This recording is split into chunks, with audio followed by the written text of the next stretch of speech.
Shalom saudara, apa kabar hari ini? Kita bersyukur hari ini kita berjumpa kembali dalam program Daily Devotion. Hari ini saya akan meneruskan apa yang kemarin saya sharing buat setiap kita. Nah, saudara, saya berdoa supaya apa yang saya bagikan buat saudara hari ini bisa menjadi berkat, menjadi kekuatan buat setiap kita. Sebelum kita sama-sama mendengarkan firman Tuhan, mari sama-sama kita berdoa. Tuhan Yesus, kami bersyukur buat hari ini. Terima kasih Tuhan, karena kasih setiamu selalu baru buat setiap kami. Engkau menuntun kami dengan tanganmu, Engkau berjalan di depan kami, Engkau Tuhan kami, Engkaulah Allah kami. Terima kasih buat semua yang Tuhan sediakan, Tuhan limpahkan dalam kehidupan kami sampai hari ini. Dan kami betul-betul menyadari Tuhan, kalau kami boleh ada sampai hari ini semua adalah kebaikan Tuhan buat kami. Bukan karena kami yang hebat Tuhan, tapi karena Engkau yang hidup dan berkuasa dalam kehidupan kami. Kami bersyukur. Hari ini kami akan buka hati kami untuk kebenaran firman-Mu. Mari Engkau mengurapi setiap kami memberkati setiap kami, supaya setiap firman yang kami terima hari ini menjadi rema buat kami Tuhan. Menguatkan kami dan memulihkan keadaan kami. Dalam nama Yesus kami berdoa. Amin. Nah saudara, kemarin kita belajar bahwa manusia hidup bukan hanya dari nasi saja, bukan hanya dari makanan-makanan jasmani saja, tapi saya dan saudara juga hidup dari setiap firman yang keluar dari mulut Allah. Yesus Kristus adalah roti hidup buat setiap kita, dan firman Tuhan itu kekuatan buat setiap kita. Mari sama-sama kita lihat Matius pasal yang keempat, ayat yang ke-6 dan ayat yang ke-7. Matius pasal yang keempat, ayat yang ke-6 dan ayat yang ke-7. Lalu berkata kepadanya, jika engkau anak Allah, jatuhkanlah dirimu ke bawah, sebab ada tertulis mengenai engkau, ia akan memerintahkan malaikat-malaikatnya, dan mereka akan menatang engkau di atas tangannya, supaya kakimu jangan terantuk kepada batu. Ayat 7. Yesus berkata kepadanya, ada pula tertulis, janganlah engkau mencobai Tuhan Allahmu. Nah saudara, di sana ketika Yesus dibawa ke atas bubungan bait Allah, dan kemudian iblis berkata kepada Yesus, coba lompat ke bawah, sebab firman Tuhan berkata, kamu pasti akan dipegang Tuhan, kamu gak akan pernah terantuk jatuh sampai di bawah, karena Tuhan akan memegang engkau. Saudara, perhatikan jawaban Yesus di situ, jangan engkau mencobai Tuhan Allahmu. Nah saudara, apa yang Yesus katakan ini juga ada ditulis dalam perjanjian lama, dan ini dikutip oleh Yesus Kristus. Mari sama-sama kita lihat dalam kitab Keluaran pasal yang ke-17 ayat 1 sampai dengan ayat yang ke-3. Kemudian berangkatlah segenap jemaah Israel dari padang gurun Sin, berjalan dari tempat persinggahan ke tempat persinggahan sesuai dengan titah Tuhan, lalu berkemahlah mereka di Rafidin. Tetapi di sana tidak ada air untuk diminum bangsa itu. Jadi mulailah mereka bertengkar dengan Musa. Kata mereka, berikanlah air kepada kami supaya kami dapat minum. Tetapi Musa berkata kepada mereka, mengapakah kamu bertengkar dengan aku? Mengapakah kamu mencobai Tuhan? Perhatikan ayat yang berikutnya. Hauslah bangsa itu akan air di sana. Bersungut-sungutlah bangsa itu kepada Musa dan berkata, mengapa pula engkau memimpin kami keluar dari Mesir untuk membunuh kami, anak-anak kami, dan ternak kami dengan kehausan? Nah saudara, cerita ini ketika mereka ada di satu tempat, kemudian pada saat itu di tempat itu, di Rafidin itu tidak ada air saudara. Kemudian mereka mulai bersungut-sungut kepada Musa, kenapa kamu membawa kami ke tempat ini dan membiarkan kami mati kehausan di sini. Di sana mereka berkata, apakah kamu mau membawa kami keluar dari Mesir untuk membuat kami mati kehausan di sini? Nah saudara, waktu Yesus berkata, jangan kamu mencobai Tuhan Allahmu, Yesus sebenarnya ingin membawa kita untuk mengerti bahwa ketika saudara meragukan kebaikan Tuhan, ketika kita meragukan penyertaan Tuhan dalam kehidupan kita, maka sebenarnya kita sedang mencobai Tuhan, dan itu adalah sesuatu yang tidak berkenan di hadapan Tuhan. Kita ada hari ini saudara, Tuhan pimpin kita sampai hari ini dengan segala macam pergumulan yang kita punya.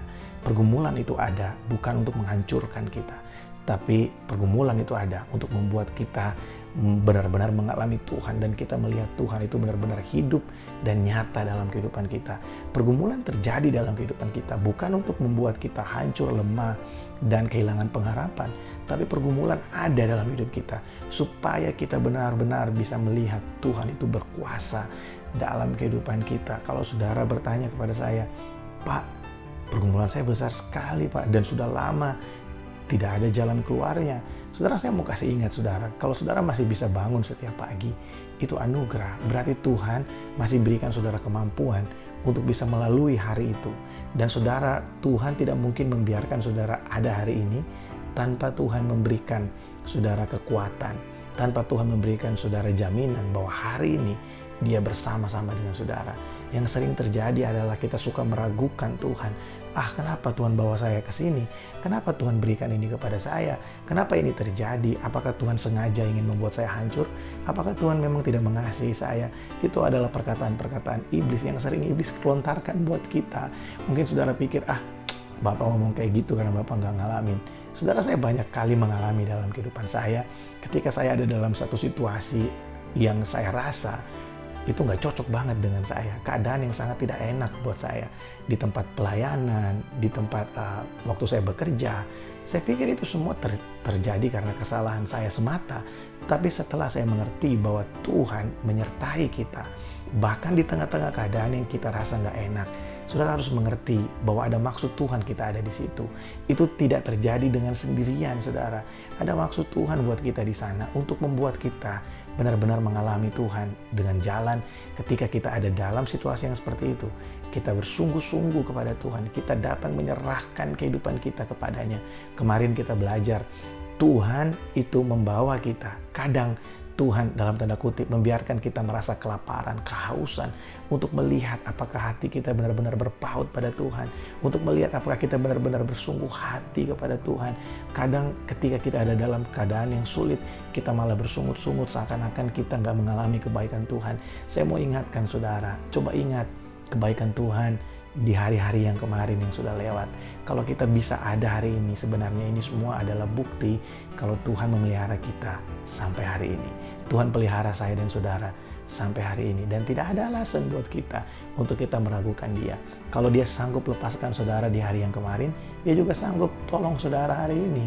Kalau dia sanggup berkati saudara di hari yang kemarin, dia juga sanggup berkati saudara di hari ini. Saudara, sedikit kesaksian, waktu saya masih tinggal di Jakarta, waktu itu saya hidup di dua dunia. Kenapa saya bilang dua dunia? Karena saya tetap melayani Tuhan, tapi saya juga aktif dalam dunia-dunia malam, saudara. Dunia yang tidak berkenan kepada Tuhan. Dan saat itu finansial saya sangat-sangat baik, sangat-sangat diberkati. Dan ketika saya memutuskan untuk meninggalkan semua dunia malam dan semua kenikmatan itu, ada satu keraguan dalam hati saya pada saat itu. Apakah saya bisa seperti dulu lagi? Apakah Tuhan bisa berkati saya seperti dulu lagi? Tapi ketika saya mulai ragu, Roh Kudus kasih tahu saya, kalau waktu itu saya nggak sungguh-sungguh aja Tuhan bisa berkati, kenapa sekarang Tuhan nggak bisa berkati? Kalau waktu kita masih dalam keadaan yang hancur aja, nggak kenal Tuhan, Tuhan bisa tolong kita. Kenapa sekarang kita sungguh-sungguh Tuhan gak bisa tolong kita? Waktu kita masih amburadul, kita gak andalkan Tuhan, Tuhan masih bersabar dan berikan kita kepercayaan. Apalagi sekarang ketika kita sungguh-sungguh sama Tuhan, pasti di tengah-tengah persoalan, di tengah-tengah pergumulan kita, Dia pasti menyertai kita, Dia pasti memberkati kita, Dia pasti menuntun kita. Makanya yang perlu menjadi fokus kita adalah bukan yang itu. Mari kita fokus pada pengenalan kita akan Tuhan. Kita fokus pada bagaimana kita bisa terus mengalami Dia dalam kehidupan kita, mengenal Dia semakin dekat. Saudara, biar ini menjadi kerinduan setiap kita. Jangan mencobai Tuhan dengan keraguan-raguan. Saudara tahu, setelah saya pelajari, ternyata mencobai Tuhan itu adalah meragukan kebaikannya. Meragukan Tuhan itu sebenarnya baik dah sih buat saya. Tuhan itu bisa dah sih tolong saya. Yang jadi persoalan bukan Tuhan bisa tolong kita atau tidak. Yang jadi persoalan adalah apakah kita percaya Tuhan itu bersama dengan kita? Apakah kita percaya kalau Tuhan itu ada buat kita? Atau kita lebih percaya pada intimidasi iblis yang berkata, kalau Tuhan sayang sama kamu, kamu gak mungkin susah seperti ini. Kalau Tuhan sayang sama kamu, kamu gak mungkin mengalami pergumulan ini. Saya mau kasih tahu saudara, justru karena Tuhan sayang, kadangkala kita ada dalam situasi yang sulit. Dalam tanda kutip ya, Tuhan mau dalam keadaan itu kita bangkit dari keterpurukan kita dan kita keluar menjadi pemenang. Saudara bisa lihat dari semua kesaksian-kesaksian orang yang dipakai Tuhan luar biasa. Mereka lahir dari suatu kehancuran, mereka lahir dari suatu hal di mana mereka digoncangkan, di mana mereka bangkit dari satu keadaan yang sangat-sangat terpuruk. Saudara bisa baca biografi dari pendeta gembala senior kita, Pak Timotius Arifin. Saudara bisa baca biografi dari Bapak Insinyur Niko. Saudara bisa baca biografi dari Israel Houghton, dari sekian banyak hamba Tuhan. Saudara bisa baca bagaimana mereka lahir dari keterpurukan yang luar biasa. Dan dalam keterpurukan itu, kalau mereka dengarkan perkataan setan yang berkata, kalau Tuhan sayang kamu gak mungkin hancur, kalau Tuhan sayang kamu gak mungkin bangkrut, tapi mereka tetap mendengarkan perkataan Tuhan bahwa Tuhan menyertai mereka. Dari keterpurukan itu mereka bangkit, dan hari ini kita bisa melihat mereka menjadi orang yang luar biasa. Dan saya yakin dan percaya saudara juga hari ini bisa dibangkitkan Tuhan menjadi pribadi yang lebih luar biasa. Saudara bangkit menjadi pemenang, bukan menjadi orang yang kalah, tapi menjadi orang yang menang dalam segala situasi yang saudara hadapi, karena Tuhan bersama dengan saudara. Jangan ragukan Dia. Jangan mencobai Tuhan dengan keraguan-raguan kita. Tuhan Yesus memberkati.